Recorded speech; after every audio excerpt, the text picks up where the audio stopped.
बुद्धं शरणं गच्छामि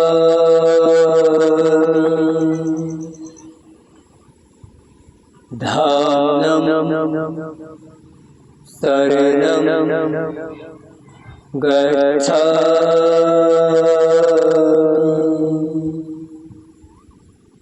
संघं शरणं गच्छामि।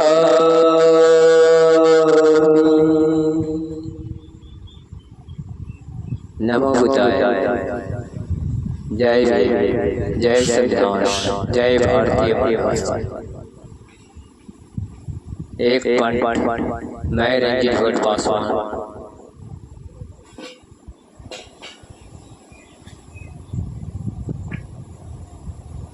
एक पंडित मैं रंजीत प्रकृति भगत उन सभी काल्पनिक कठिनाइयों से जरूर पूछना चाहता हूँ कि ये जो बता रहे हैं उन्हीं का एक व्याख्या कर मैं उनकी शब्दवाचक जो उन्होंने देश के खंड कर आपस में विभाजित करवा भाई से नफरत कराए, एक दूसरे का दुश्मन बनाए और देश को आज उस जगह पर पहुंचाने की चेष्टा में लगे हुए हैं। ये बात वो जरूर बताए और अपने अंदर में भी उतारे मेरे भारतीय। कहत भगत सुन ही जनतानी, तू जा भरमाई शुल्क वेद रचाई। कौन ही न ज्ञानी मानव छिन्न भेद रचाई। मैया को दूध तन लज्जा मर जाए। जग रोड़ी ब्याधा खिंच कमाना मुस्कावा। ब्याधा छड़े रचनीति जग सारा। ताज तख्त मुकुट पहन बैठे अंगारा। रन युद्ध छिरे छटई वृक्ष फल जग सारा। मैं यह पूछना चाहता हूँ उन धूर्तवादियों से कि वो जो युद्ध को जो स्टार्ट किए हैं उसका अंजाम क्या होगा, संपूर्ण भारतीयों को ये ज्ञात करवा देना चाहता है कि जो भी वो या वेद को बनाया सजाया और चलाने की चेष्टा में लगे हुए हैं, इसमें मानव की कल्याण या हमारे भारतीय लोगों की नुकसान होगा या विदेशियों की नुकसान, दोनों में से तो जरूर छटेगा। एक ना एक का नुकसान तो जरूर होगा और इसका नुकसान का भरपाई कौन करेगा। उन्हें ये शर्म लगना चाहिए जिस माँ की दूध को पीकर उन्होंने आज इस शरीर को दिखाए हैं। इस संपूर्ण दुनिया में उनकी वर्चस्व को रखने चाहते हैं। उन माँ को कोई नारी जाति में आती है। वो नारी को आज से करीब हजारों वर्ष पहले उन धूर्तवादियों की वेद पुराण में लिखी हुई थी कि लड़की यदि जन्म होती है तो उसे जिंदा गड्ढा खान कर दफना दिया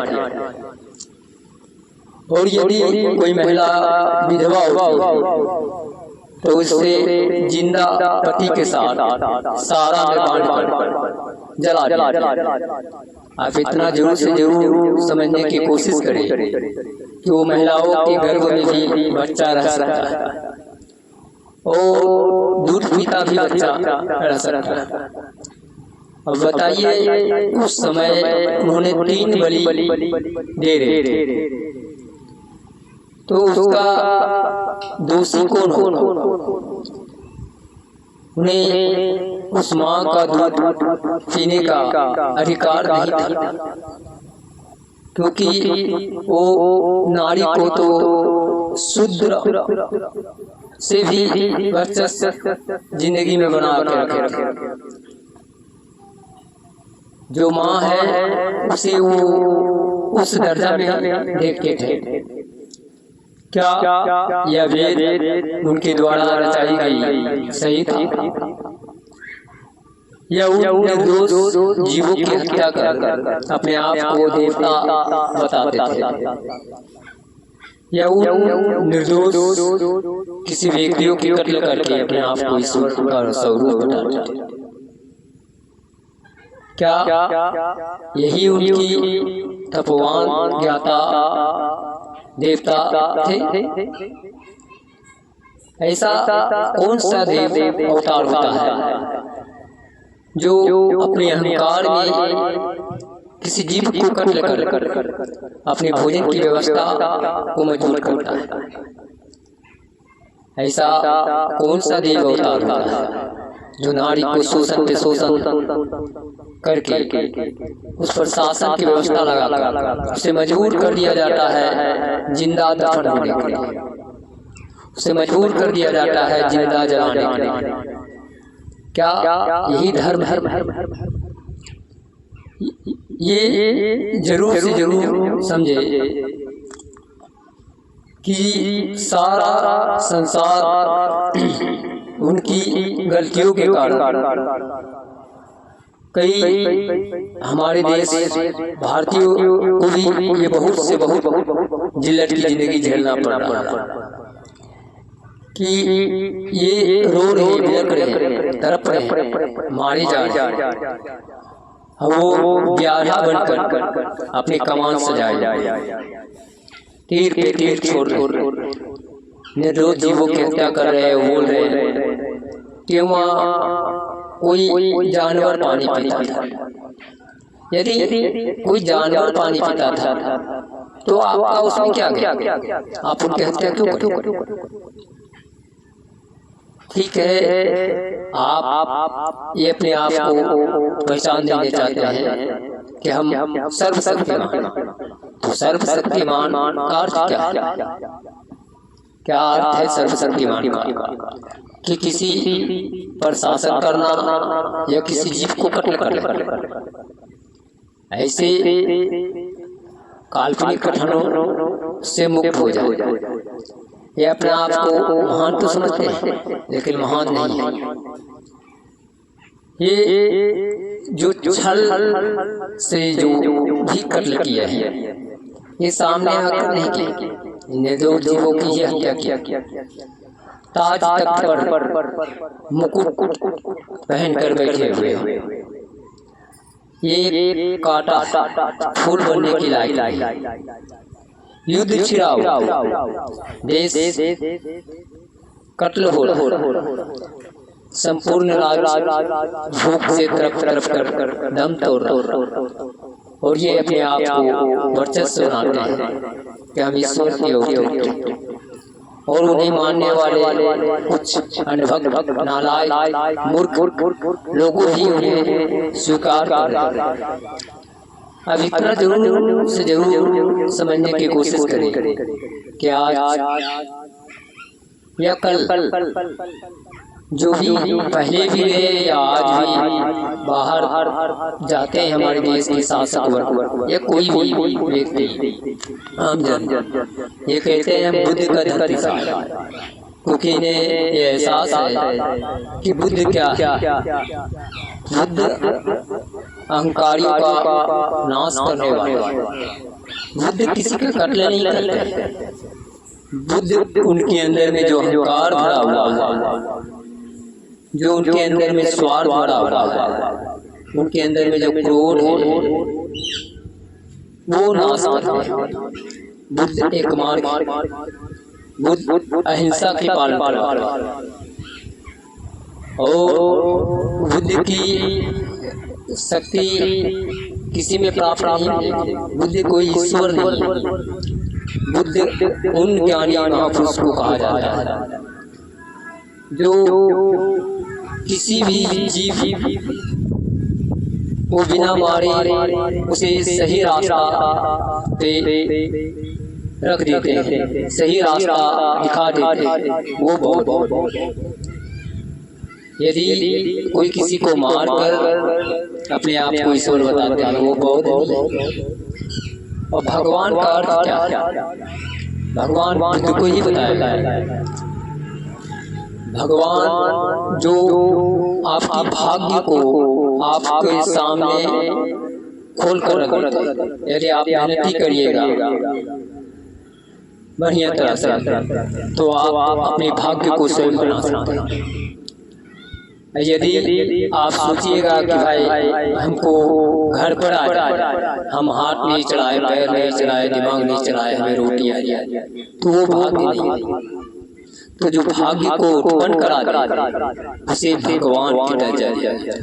उनके वाणी भाग आपके अंदर में है, आपके संघर्ष से उत्पन्न होगी और वाणी उन्होंने बताए, उन्हीं को कहा गया था भगवान। अब परमात्मा का अर्थ जो दूसरे की आत्मा को कष्ट को समझे उसे परमात्मा बताया है। ये सभी बहुत का ही नाम। ईश्वर का अर्थ जो आप ईश्वर को समीप लाए। ये नहीं है कि ईश्वर को ये अवतरित होता था, भगवान को ये अवतरित होता था या परमात्मा को ये अवतरित होता था। ये काल्पनिक, जैसे दूसरे दिशा क्षेत्र में जाइएगा वो वहाँ का धर्म विचार लोगों भी अंधभक्त में। जिस तरह हमारे देश में प्रकृति की भाषा को हम पहले जानते थे,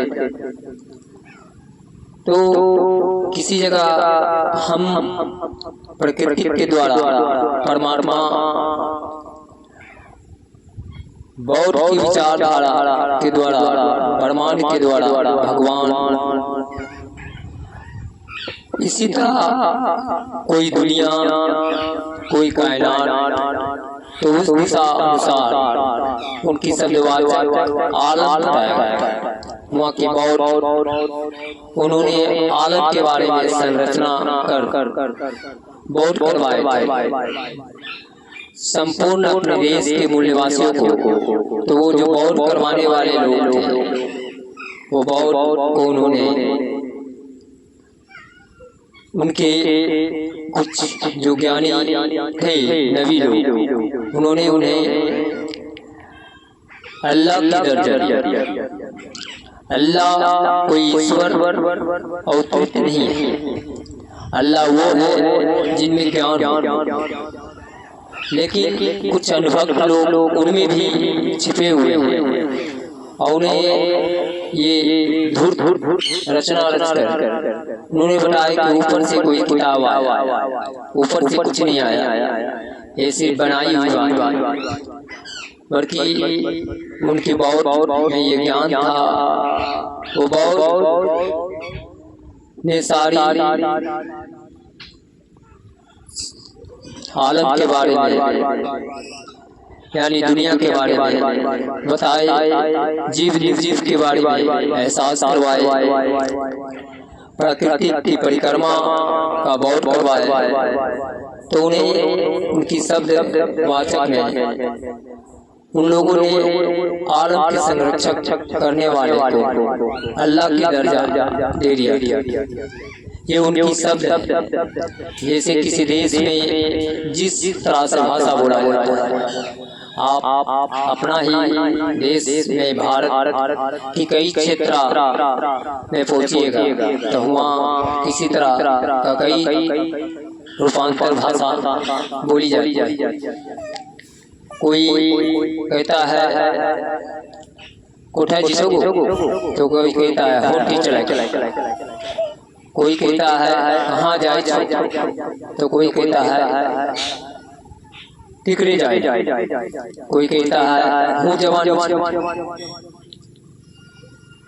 कोई कहता है कहाँ जा कहाँ जा। तो ये हमारी शब्द उसी तरह हुआ कि शब्द के द्वारा बनाया गया, लेकिन उनमें भी कुछ धुतवारी है जो उन्हें एहसास नहीं होने देते हैं और मानवता को मानव धर्म से अलग करके वो अपनी शासन व्यवस्था को मजबूत करने के अहंकार यानी स्वार्थ वो अहंकारी उन्हें अलग कर रखे। मानव को अलग करने का अधिकार उसे किसने दिया या हमें किसने दिया, इसे जरूर समझे। संपूर्ण विश्व के बहुत कार होता है ज्ञानी लोग, बहुत कोई अवतार नहीं होता। अगला चैनल में हम फिर आएंगे बार संपूर्ण मूल्यवासियों को जरूर से जरूर हम जगाने की कोशिश करेंगे कि सत्य क्या है, असत्य क्या है, इसे एहसास करें, अपने अंदर में उतारे, तभी मानव जीवन की कल्याण हो सकता है और देश को पुनः उस तक पर पहुंचाया जा सके जहां हमारे देश सदियों पहले था। यदि समुद्र से एक लोटा पानी निकाल लिया जाए तो समुद्र के पानी नहीं घट जाता। तो किसी देश को कोई भी लूटने से वो देश कमजोर नहीं हो, उस देश में इतनी शक्ति है कि वो फिर अपने संघर्ष से उस देश को मजबूत कर फिर ताज पर बैठाया जाए। शिक्षित बनो, संगठित करो और संघर्ष करो। ये बाबा साहब भीमराव अम्बेडकर जी बताए। बाबा साहब भीमराव अम्बेडकर ये पढ़े लिखे एक ऐसे व्यक्ति थे जिन्हें ये बहुत हो चुका था कि किसी भी धर्म में हम जाए तो वो देश को पुनः गुलाम की जंजीर मुझे करने की कोशिश करें। इसलिए उन्होंने बहुत मार्ग चुने क्योंकि वो जानते थे बहुत ही एक ऐसी मार्ग है जो अहिंसा का राह दिखा सकता है, जो किसी पर अत्याचार नहीं करने वाला। और बाबा साहब भीमराव अम्बेडकर देश के किसी भी लोगों पर अत्याचार नहीं किए, ये उन पर कलंकित किया गया, उन्हें कमजोर करने के लिए जातिकरण में लाया गया। वो तो संपूर्ण भारतीय का उदाहरण थे। उन्होंने जितनी भी देश के ऋषि मुनि, स्वतंत्रता सेनानी, जो भी अधिकार से वंचित शोषित महिलाओं का अधिकार के लिए, हक के लिए लड़ रहे थे, उन सभी को जोड़कर उन्होंने संविधान में संक्षिप्त कर दिया कि यदि कोई किसी पर अत्याचार करेगा, शासन करेगा या शोषण करेगा तो उस पर एक कानूनी कार्रवाई, जो भी अपने आप को ईश्वर का अवतार बताएगा उसे कानून के सामने में प्रूफ देना पड़ेगा। इसके डर से आज तक कोई ईश्वर नहीं होता। जिस तरह बुद्ध की दिखाई हुई मार्ग के बाद कोई ईश्वर अवतरित नहीं हुआ, क्योंकि बुद्ध ईश्वर नहीं थे। बुद्ध ये बात पहले ही कर दिए थे कि मैं कोई ईश्वर का अवतार नहीं हूँ, मैं एक मानव हूँ और मानव के कल्याण के लिए मैं संपूर्ण विश्व को ये एहसास करवाना चाहता हूँ कि आप कौन हो, अपने आप को जानो और उतारो। इसीलिए बुद्ध की मार्ग है बुद्धम शरणं गच्छामि। धम्मं संगम गच्छामि शरणं गच्छामि संगम शरणं गच्छामि। जय भीम, जय श्री राम।